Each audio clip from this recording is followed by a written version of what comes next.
काशीपुर में भारतीय जनता पार्टी के पदाधिकारियों एवं कार्यकर्ताओं द्वारा लौह पुरुष सरदार वल्लभ भाई पटेल की 150वीं जयंती अवसर पर तिरंगे के साथ पदयात्रा का आयोजन ढकिया गुलाबो रोड से किया गया है, जो कलश मंडप से होते हुए रेलवे स्टेशन रोड से चलकर पंत पार्क पहुंची। इस पद यात्रा में पहुंचे विधायक त्रिलोक सिंह, नगर निगम के महापौर दीपक बाली, पूर्व मेयर उषा चौधरी, जिला महामंत्री सुशील शर्मा के साथ भारी संख्या में भाजपा कार्यकर्ताओं के द्वारा सरदार वल्लभ भाई पटेल के चित्र पर माल्यार्पण कर श्रद्धांजलि अर्पित की। इसके उपरांत फिर यह यात्रा पंत पार्क से प्रारंभ होकर तहसील रोड होते हुए मुख्य बाजार से नगर निगम में इसका समापन हुआ। भारतीय जनता पार्टी का इस सरदार वल्लभ भाई पटेल की 150वीं जयंती पर पदयात्रा निकालने का मुख्य उद्देश्य राष्ट्रीय एकता और अखंडता के संदेश को तक पहुंचाने का रहा। इस पदयात्रा में भारी संख्या में कार्यकर्ताओं, जनप्रतिनिधियों और स्थानीय नागरिकों ने उत्साहपूर्वक भाग लिया।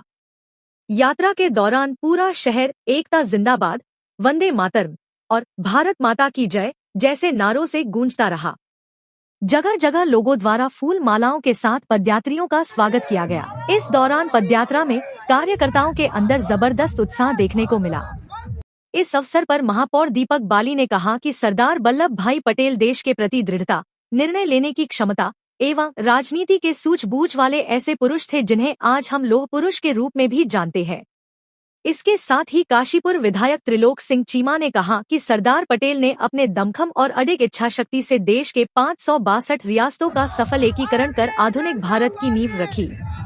उन्होंने कहा, आज हम जिस एक अखंड भारत को देखते हैं वह सरदार पटेल के दूरदर्शी नेतृत्व का परिणाम है, जिनको आज हम लौह पुरुष के रूप में मानते हैं, जो दृढ़ निश्चय, कुशल नेतृत्व एवं राष्ट्र के प्रति समर्पण रहते थे। देखिए, आज पूरे देश में बहुत हर्षोल्लास के साथ जो है ये सरदार वल्लभ भाई पटेल की जयंती मनाई, क्योंकि उनकी जो जयंती मनाई जा रही है हम सभी को बहुत अच्छी तरह जानकारी है कि वो हमारे प्रथम प्रधानमंत्री भी रहे और उसके बाद हमारे गृह मंत्री भी रहे, प्रथम गृह मंत्री भी रहे।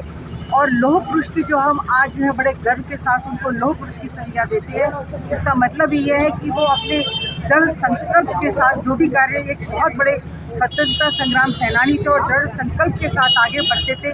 जो उनके मन में आया उसको प्रण के साथ प्रण लेकर आगे बढ़ते थे। इसके लिए हमने उनको बहुत कुछ देखा। हमने उनका जो खेड़ा, जो संघर्ष था वो भी देखा कि खेड़ा संघर्ष में किस तरह से उन्होंने जो है किसानों को, जब सूखा पड़ गया था, वर्षा नहीं हुई थी, तो किस तरह से अंग्रेजों ने जब उनके ऊपर कर लगाया था, उसको एक दृढ़ इच्छा शक्ति के साथ उन किसानों के साथ मिलकर उसको भी उन्होंने जो है कर को समाप्त कराया और इस तरह किसानों ने अपनी जीविका का जो आगे बढ़ने का साधन था। इसी तरह हम अगर उनका देखें कि बारकोटी वाला भी हम संघर्ष देखते हैं तो वहाँ भी ये आता है कि अंग्रेजों ने 30% कर उन पर किसानों पर लगाया, तो उसमें भी एक संघर्ष के साथ उन्होंने एक निर्णय लिया और आगे बढ़े। हम ये भी देखते हैं कि भारत और पाकिस्तान का जब युद्ध हुआ था, उस युद्ध में एक अहम भूमिका, उसको इस तरीके से ये युद्ध को शांतिपूर्वक इसको जो हो रहा है उसको कराया जाए, एक अहम भूमिका उनकी रही। और आज यही एक कारण है, उनके उसी दृढ़ संकल्प के साथ आज हम सभी लोग यहाँ पर एकत्रित हुए हैं और एक रैली के रूप में उनको याद करते हुए हम सब लोग यहाँ से निकलेंगे। और यही कारण है कि ऐसे लौह पुरुष जो आज हमारे बीच नहीं है, लेकिन उन्होंने जो हमें संस्कार दिए, जो इच्छा शक्ति दी, जो हमें आगे बढ़ने का एक हौसला उन्होंने उस टाइम दिया स्वतंत्रता संग्राम सेनानी के रूप में, आगे का यही है कि इस तरह से आज भी दृढ़ संकल्प के साथ हम लोग सभी लोग आगे बढ़ें और उनके आज इस जयंती पर उनको बहुत बहुत हृदय से नमन करते हैं। वल्लभ भाई पटेल हमारे जी में आज हम बहुत ही हर्ष और उल्लास के साथ तिरंगा यात्रा बहुत ही ज़ोर शोर से निकालने जा रहे हैं और इसमें पूरे भारत में जो है तिरंगा यात्रा समय समय से निकल रही है और भारतीय जनता पार्टी का परचम लहराने का काम भारतीय जनता पार्टी का हर सदस्य कर रहा है और भारतीय जनता पार्टी को हर क्षेत्र में विजय बनाने का काम भारतीय जनता पार्टी का कार्यकर्ता करता रहेगा और करता रहेगा। कभी अगर जो हमारा क्षेत्र है ये कलश मंडल ढकिया गुलाब वाले रोड से आज ये तिरंगा यात्रा निकल करके और सीधे जो है पंत पार्क में इसका समापन होगा। पंत पार्क तक जो है सभी पदयात्रा के साथ ये तिरंगा यात्रा निकलेगी और इसी के साथ पंत पार्क में इसका समापन किया जाएगा। और हमारे जो सरदार वल्लभ भाई पटेल जी की 150वीं जयंती के उपलक्ष्य में जो भारतीय जनता पार्टी के द्वारा ये पद यात्रा का कार्यक्रम चल रहा था, आज इसी क्रम के तहत हमारे कविनगर मंडल और जो काश्यप का है जो ढकिया गुलाबों से पद यात्रा शुभारम्भ हुई थी और यहाँ पंत पार्क में पद यात्रा का समापन हो रहा है और इसमें बहुत अधिक संख्या में हमारे पार्टी के पदाधिकारी, ज्येष्ठ कार्यकर्ता एवं सामाजिक अन्य जितने भी कार्यकर्ता थे, सामाजिक पदाधिकारी थे, सामाजिक लोग भी इसमें उपस्थित रहे। पद यात्रा बहुत अच्छी रही और इस पद यात्रा के उपलक्ष्य में हम सब लोगों को बहुत शुभकामनाएं देते हैं। आज हम सरदार वल्लभ भाई पटेल जी की याद में पद यात्रा निकाल रहे हैं। सरदार वल्लभ भाई पटेल का पोस्ट इंडिपेंडेंस बहुत बड़ा एक उन्होंने बलिदान दिया, उनका बहुत बड़ा कॉन्ट्रीब्यूशन है।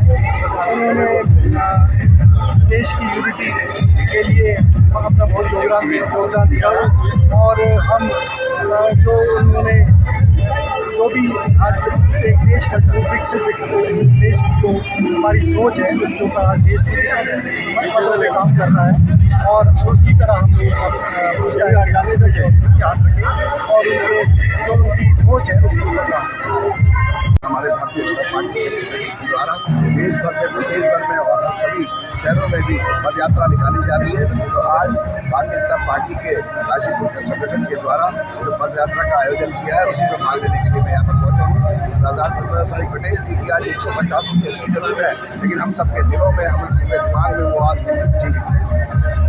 सबसे पहले भारत माता की जय। और आज यहाँ कविनगर मंडल की तरफ से यहाँ तक अपनी पंत पार्क तक कभी तक सरदार वल्लभ भाई पटेल की जयंती में 150वीं मनाई जा रही है। आप सभी को बहुत बहुत बधाई। और अभी यहाँ से पंत पार्क से किला तक जाएगी और आप सभी लोग इसमें आमंत्रित हैं। आइए जल्दी से आज सरदार वल्लभ भाई पटेल जी की जो 150वीं जयंती के उपलक्ष्य में भारतीय जनता पार्टी शासन प्रशासन द्वारा जो राष्ट्र प्रदेश में जो हर विधानसभा में हमारे कार्यक्रम हो रहे हैं, इसी के निमित्त आज कविनगर मंडल द्वारा एक भव्य शोभा यात्रा निकाली गई है जिसमें कि हमारे जितने पदाधिकारी, कार्यकर्ता, सामाजिक संगठन से जुड़े हुए लोग हैं, सबने प्रतिभाग किया और इस कार्यक्रम को बहुत अच्छी तरह से सफल बनाया। सरदार वल्लभ भाई पटेल के लिए छोटी सी रैली का योगदान केवल एक गिलहरी मात्र योगदान के बराबर है। उस व्यक्ति ने जिस देश के लिए किया है वो हमारे लिए हमेशा यादगार रहेगा।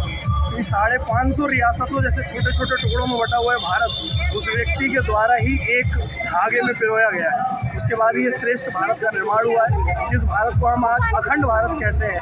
इसमें छोटी छोटी रियासतों को, जम्मू कश्मीर, जूनागढ़ और श्रीनगर को छोड़ के उन अकेले शख्स ने सारी रियासतों को एक किया था और एक करने के बाद इन 550 छोटे छोटे गाँवों को एक अखंड भारत का रूप दिया था।